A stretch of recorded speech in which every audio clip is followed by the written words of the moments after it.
Hello, everyone. Welcome to Developing Palates. I am Aaron Loomis, coming to you from the Ventura Cigar Company studio, and with me, as always, is June Liu. How you doing, June? Hello, good afternoon. And with us today also is John Reiner. How you doing, John? I'm doing great. Thanks for asking. So today we are talking about the Espinosa Reggae Robusto Grande.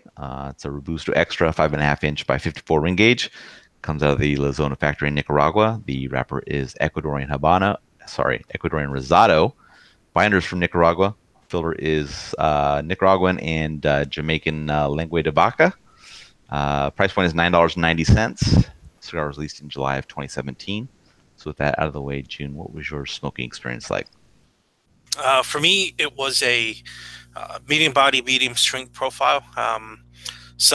Within the first third, sweet cedar, dried nuts, a light black pepper spice, like a faint earthy wood bitterness. And when I say wood bitterness in this sense, it enhanced the flavor profile as compared to like wood bitterness that will really cake your palate and not be able to taste anything else. When I retrohaled, it gave me black pepper, baking spices, like an underlying nuttiness. Finish, I got bread, faint wooded bitterness, baking spices. And as the cigar kind of went through and hit the second and last third, the only change that happened was I felt like that, especially the baking spices and the spice levels increased. Not so much that it became, like the two note wonder or anything, but I was able to still taste that sweet cedar and the dried nuttiness. It was a good thing. In terms of burn and draw, I rated the burn to be very good. I also rated the draw to be very good, which is one score below our perfect score. The only downside of the burn I had was a touch up within the first third and a slightly flaky ash. But really, I mean, it's not a big deal. I was still able to taste everything just fine. In terms of the draw, a little bit loose for my liking, but not a big deterrent. Burn temp was cool the whole time and no big issues. How about you, John? What was your experience like? Very similar to June. Right off the start, I got some really complex spices at about a light level. I got a really intense peanuts, and by peanuts I mean like that. If you literally were to take homemade peanut butter, that sort of really nice, rich peanut creamy flavor, and it really caused me to salivate. I found myself really salivating with each drop. I got a little bit of light pepper, which makes sense for an Espinosa cigar. I tend to find a lot of Espinosa cigars have this underlying pepper, and it really kind of lingered both on my lips and at the back of my throat between draws. Kind of picked up to about a medium plus level on the retrohale, and I think this cigar really the maximum flavor you're going to get out of the cigars in the retrohale. That's where everything kind of came together. There was this really nice sweetness, the peanuts, spices, a little bit of pepper, and same as June. I think this cigar really hit its stride right about the halfway point, and it's nice to see a cigar that doesn't sort of start out the gate with the flavors in maybe the first inch. This cigar increased in complexity as it went and got better and better and better. And again, I didn't get any sharp flavor transitions either. It just kind of found myself in the second third. In the second third, I got a little bit of earthiness adding into the flavor profile, but nothing else really sharply transitioning. And then the last third, I just found that the earth had intensified. Again, no sharp transitions going to the last third. So I rated the draws ideal. It was really a great draw, but I did have some touch-ups. Normally I try to avoid touch-ups and I just kind of try to let them correct, but I did have some touch-up issues. I rated the pre-light is very good. And for me, I think the second third, it's kind of a little bit of a parabola. The second third was kind of the high point of the cigar for me. Yeah. Yeah, for me, the first third kind of was wood, cream, baking spice, mustiness, some dry earthiness. Second third kind of continued that profile and kind of morphed into a little bit of a musty and slightly bitter wood. Final third had a fair amount of bitterness in it, though, with that musty wood, and the profile was pretty drying as well. I've been going for the water quite a bit. Strength started medium, moved up to slightly above medium by the end of that. And in regards to construction, the burn was very good. Slightly wavy, didn't need any attention, though. ash hell on 1.5 inch increments. I thought the draw was perfect. It just had the right amount of resistance that I was looking for. Yep. So overall, Jiunn, what were your thoughts on this cigar? So when I smoked this, I couldn't help but to think about going smoking through the Dread. So Espinosa using the Jamaican Lingua de Vaca tobacco in both the fillers of the Reggae and the Dread. So I started, comparing, contrasting both of these cigars. My key takeaway is that in terms of the Reggae, I felt like it was a amped up version of the Dread, meaning primarily more spice, more earth, more sweetness than the Dread. I mean, the Dread, I didn't think that it was, flavorless by no means, but I definitely thought that it was more like nuanced and soft as compared to the Reggae.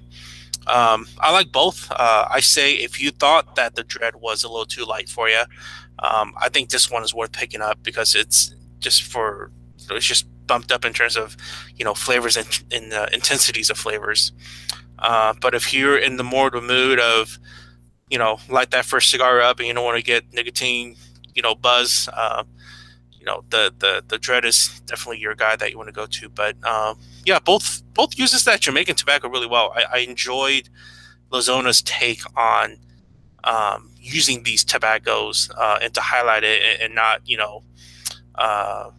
not like doing something crazy and make it unnatural tasting. Right. John, what were your overall thoughts? So it was interesting going into this project because there's been some Jamaican themed or Jamaican tobacco cigars in the past, and it's one of those things where I was a little bit hesitant going into the review because there's been mixed results with something like this in the past.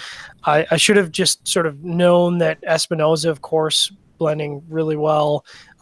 They've been on many lists with many different releases that they know what they're doing and sort of trust in that. And the result, I think, in the end was a sort of very typically Espinosa good performing cigar. I think this matches the portfolio they already have, but it adds some flavor complexities that you're not necessarily going to find in another cigar. As Jiunn said, this is kind of where I would classify the average Espinosa cigar to be, sort of at a medium plus strength level. So if you're already an Espinosa cigar and you kind of like the portfolio at that medium plus level, I think this cigar is going to fit right in and maybe offer some flavors that you're not getting in the Laranja or one of the other cigars sort of Espinosa's portfolio. Yeah, the cigar started out with a ton of different flavors, and kind of getting into the beginning of the second third, it was really starting to build up on those complexities. But like a half inch in, all the flavors just kind of fell off a cliff for me. It became very linear. A little bit of bitterness started creeping in, and that's kind of how the final third was like really building up on that bitterness. I was kind of disappointed in that. I was hoping for more of those mass flavors just kind of continuing on and building up. I enjoyed Jamaican tobacco. I think that the Dread is the better version for me, at least. But it's worth picking one up, see what you think. I mean, like you said, Jiunn, you kind of can pick what kind of flavor profile and complexity stuff that you're looking for to figure out which one you want to do. But I mean, if you like the Dread, you got to try this one. And if you like, I don't know, if you're maybe a traditional Connecticut smoker that likes a little bit more strength, this would be up your alley. Or if you're someone that is a Jamaican tobacco connoisseur, which there's probably only one person like that out there in the world, but it's definitely you got to go for it at that point. So I'm interested in smoking more. I'm just gonna want to see if maybe that I can get a different experience where those flavors don't just fall off the table in there. So getting to the scores, John, you were the high score at 7.32. Jiunn, you were next at 6.92, and then I was at 5.65. So John, how do you think that matched up with your experience? That sounds right. I think like I said, going into the review, I think what worked against the cigar in my mind was, here we go. Here's another cigar with Jamaican tobacco in it. And like I said, some of the cigars I've reviewed in the past with Jamaican tobacco with mixed results. So I wasn't really sure what to expect. But I think it all came together. You and I had a very different second, third experience. Like I said, for me, the complexity just continued to build as the cigar continued. And there was really no point at which the flavor profile fell apart. So, the packaging and branding aside, I think it's a really great cigar, and that sounds right. The score sounds about right in my mind. How about you, Jiunn? Yeah, I agree. It's an overall good cigar. It's I don't know. I want to say it's Jamaican tobacco done right, but then again, I haven't like tasted much that use non-infused tobacco for this. So I can't definitively say, I guess. But yeah, I enjoyed it. I mean, I would smoke it again. And to me, if I say that I'm going to smoke it again, that's like a barometer for Eco Cigar. So Yeah. Yeah, mine matches up well. I mean, it's pretty much overall an average flavor profile with some really good construction. So that's kind of what gets it into those mid fives. So, not this one, not really for me. I'd rather smoke the Dread over this one. So, any other final thoughts from you guys on the cigar? All I guess final thought would be it'd be interesting to see where they intend to take this line, whether this is a one and done or whether this is going to be something and maybe they deal with some what is it, silver tongue or silver leaf, and continue to build the portfolio. I'd hate to see this as a one and done project because they put a lot of work into the packaging and obviously the dread design with the dreads, which I thought was kind of, some people might have thought that as kitschy, but I thought it was kind of a cool concept. So I'm hoping that they continue to build on that project in 2018. Yep, I agree with that. Well, if you're just catching this video on YouTube, be sure to subscribe to us, but also check out the full written review on the website, developingpalates.com. Be sure to follow us on all the social media channels, Facebook, Instagram, Twitter, and Google+. And you can catch all of our review recaps on podcasts, so iTunes, Google Play, and Podbean. Thank you for tuning in, and we will catch you on the next one.